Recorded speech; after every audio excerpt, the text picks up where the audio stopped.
Hello दोस्तों, मैं हूं कमल और नॉलेजेबल हब में आपका स्वागत है।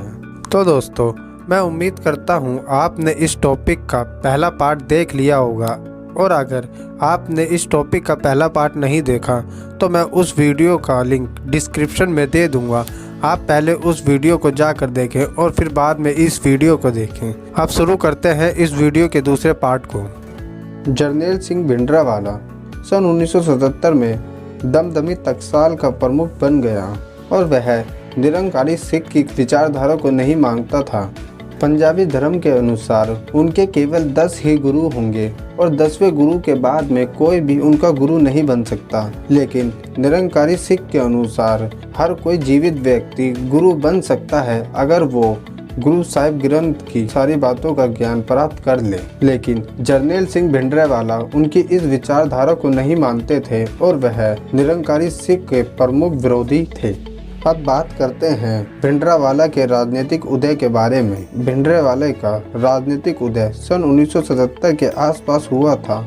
इमरजेंसी के बाद जब हमारे देश में इलेक्शन हुए तो पूरे देश में कांग्रेस की हार हुई थी और पंजाब में अकाली दल की सरकार बनी थी। संजय गांधी का विचार था कि अकाली दल की सरकार को चुनौती देने के लिए किसी संत को आगे बढ़ाना चाहिए।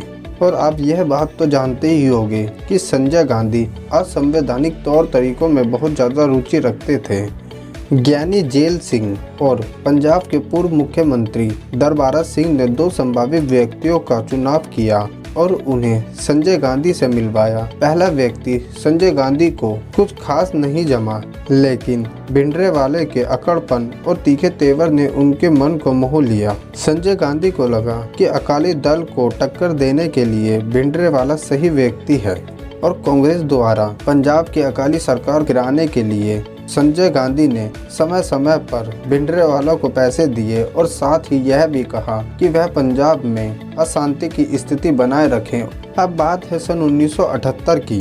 भिंडरावाला ने निरंकारी सिख के गुरु के साथ साथ 17 लोगों की जान ले ली और इस क्लैश में 100 से ज़्यादा लोग घायल हुए थे। और उस समय के वरिष्ठ पत्रकार कुलदीप नायर ने अपनी किताब में इन सारी सिचुएशन का वर्णन करते हुए कहा कि मैं भिंडरावाला के कमरे में उनसे मिलने गया और मैंने पूछा कि वह इतने सारे गनमैन से क्यों घिरा रहता है। तब उसने पलटकर मुझसे पूछा कि पुलिस वाले अपने हथियार को उठाकर क्यों रखते हैं। तो मैंने कहा कि वह सरकार के नुमाइंदे हैं।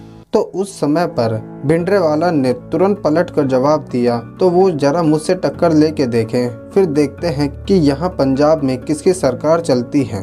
और भिंडरावाला का यही अंदाज था कि वह अपने आप को सरकार से या देश से ऊंचा मानता है।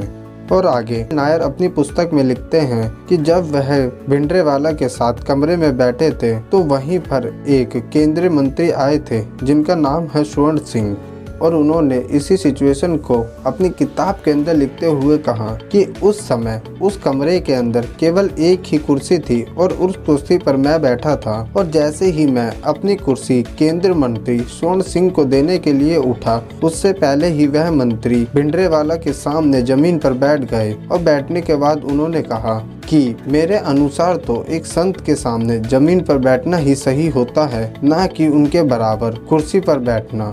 और वह यह सारी बात एक संत के सम्मान के लिए नहीं कह रहे थे, बल्कि वह यह सारी बात इसलिए कह रहे थे क्योंकि वह भिंडरावाला से बहुत ज़्यादा डरते थे और उनको डर था कहीं भिंडरावाला उनकी किसी बात से नाराज न हो जाएं और उनकी हत्या न करवा दें।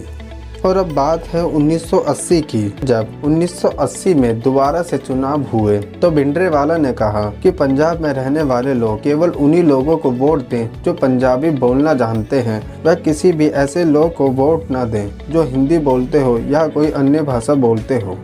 और भिंडरावाला की इस विचारधारा का पूर्ण रूप से विरोध करते थे पंजाब केसरी के एडिटर लाला जगत सिंह नारायण। और लाला जगत सिंह नारायण ने बोला कि हमारे देश में वोट केवल भाषाओं के अनुसार या फिर धर्म के अनुसार नहीं देना चाहिए, बल्कि वोट एक ऐसा अधिकार है जो एक व्यक्ति को अपने अनुसार देना चाहिए, ना कि किसी भाषा के अनुसार। और वोट हमेशा विकास और अन्य मुद्दों के अनुसार दिया जाना चाहिए।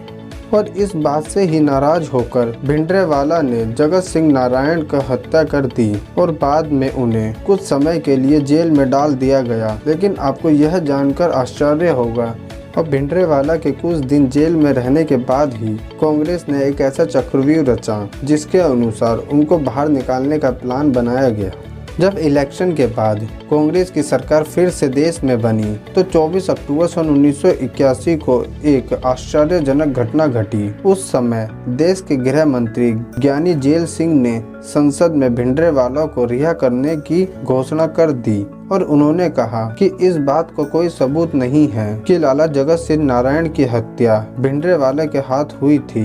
लेकिन यह किसी अदालत का फैसला नहीं था बल्कि सरकार का फैसला था। ज्ञानी जेल सिंह ने भिंडरावाला को रिहा करने का फैसला इस उम्मीद से लिया था कि उनकी गिरफ्तारी से भड़की हिंसा अब थम जाएगी। लेकिन अभी लाला जगत सिंह नारायण के कत्ल का 1 साल भी पूरा नहीं हुआ था और उनके बेटे की भी हत्या कर दी और उसके पीछे भी भिंडरावाला का ही हाथ था।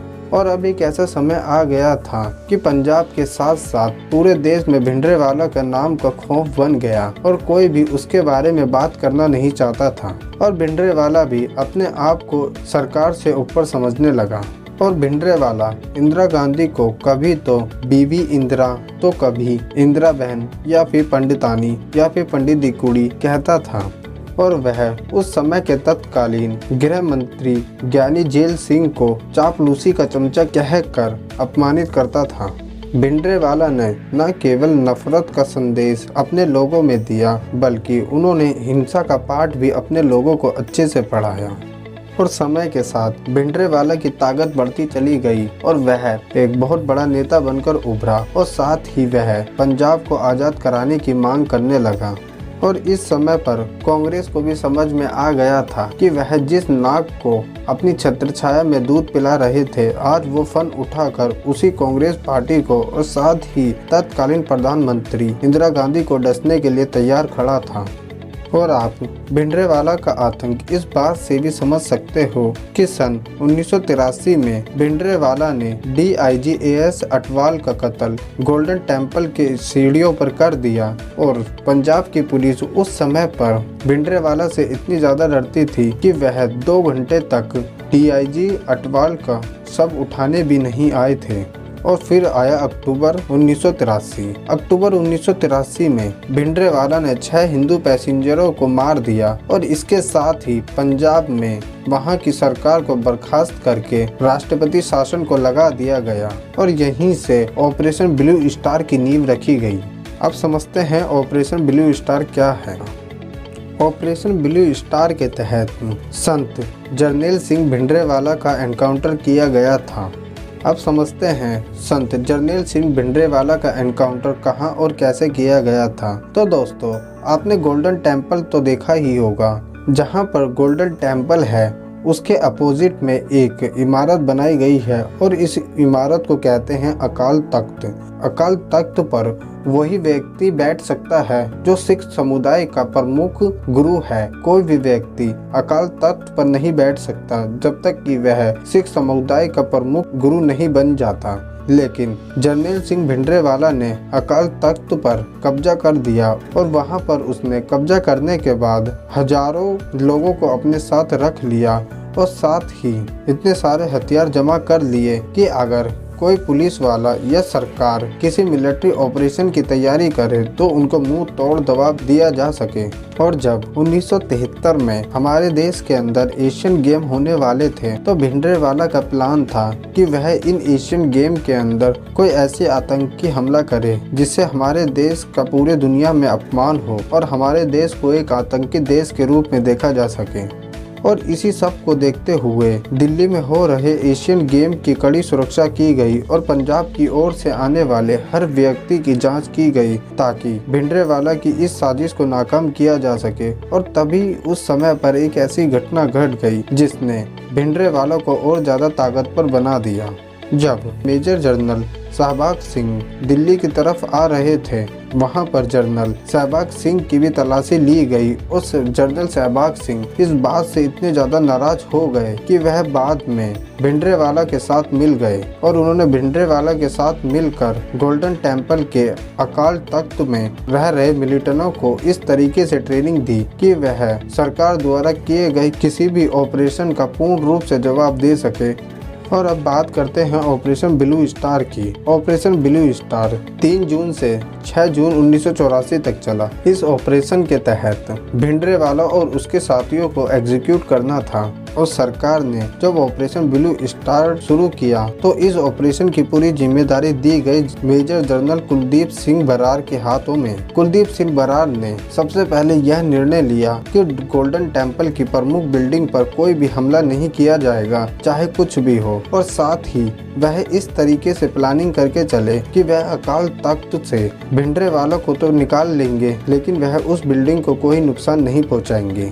और इसके तहत ही वह जब अकाल तख्त की ओर बढ़े तो भिंडरावाला के लोगों ने आर्मी के ऊपर इतना जोरदार आक्रमण किया कि वहीं पर आर्मी के लगभग 50 लोग मर गए। और इसको देखते हुए ही मेजर जनरल कुलदीप सिंह बरार ने यह निर्णय लिया कि गोल्डन टेम्पल के मंदिर में टैंक लाए जाएं और अकाल तख्त को ही खत्म कर दिया जाए ताकि भिंडरावाला को बाहर निकाल कर मारा जा सके। और यह एक ऐसा निर्णय था जिससे पंजाबी लोग बहुत ज्यादा आहत हुए और वह इस बात से भी गुस्सा थे कि हमारे पवित्र स्थान पर ऐसी जंग लड़ी जा रही है जो हमारे लिए बहुत ही दुखदायक है। और 6 जुलाई 1984 को भिंडरावाला की मौत हो गई। और साथ ही यह देखा गया कि अकाल तख्त के अंदर एक लाइब्रेरी थी जहां पर गुरु ग्रंथ साहिब के ग्रंथों को रखा गया था और वह सारे ग्रंथ जलकर राख हो गए थे। और साथ ही कुछ अन्य पुस्तकें थी जो कि हजारों सालों से वहां रखी गई थी और वह सारी पुस्तकें भी इस सारे ऑपरेशन में जलकर राख हो गई थी।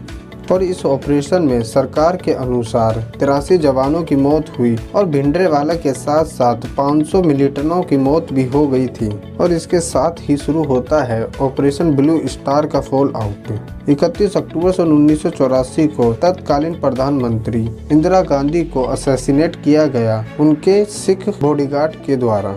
और सन 1985 में एयर इंडिया की फ्लाइट कनिष्का जो कि मॉन्ट्रियल से दिल्ली की ओर आ रही थी और उस फ्लाइट के अंदर मूल रूप से हिंदू लोग आ रहे थे, उस फ्लाइट को बम लगाकर हवा में ही उड़ा दिया गया और इस तरह 229 लोगों की जान ले ली गई थी भिंडरावाला की मौत के कारण।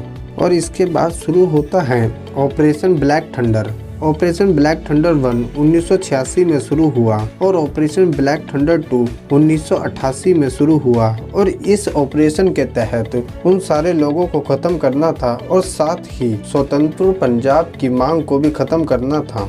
और यह ब्लैक थंडर ऑपरेशन सक्सेसफुल रहा और इस ऑपरेशन के तहत उन सारे लोगों को खत्म कर दिया गया जो स्वतंत्र पंजाब की मांग कर रहे थे।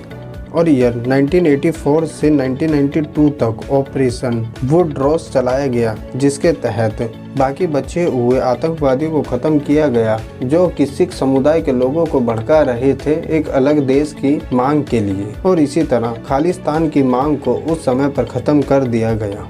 लेकिन आज भी किसी को यह नहीं पता कि ऑपरेशन ब्लू स्टार को लीड करने वाले मेजर जनरल कुलदीप सिंह बरार कहां रहते हैं। हमारे देश की सरकार ने आज भी मेजर कुलदीप सिंह बरार को कहां रखा हुआ है यह किसी को नहीं पता और ना ही सरकार किसी को बताना चाहती है, क्योंकि उनको मारने की धमकी आज भी दी जाती है सिख समुदाय के लोगों के द्वारा। तो दोस्तों, इस टॉपिक का दूसरा पार्ट यहीं ख़त्म होता है और इस वीडियो के आखिरी पार्ट को देखने के लिए हमारे साथ बने रहिए और उस वीडियो का लिंक मैं डिस्क्रिप्शन में भी दे दूंगा।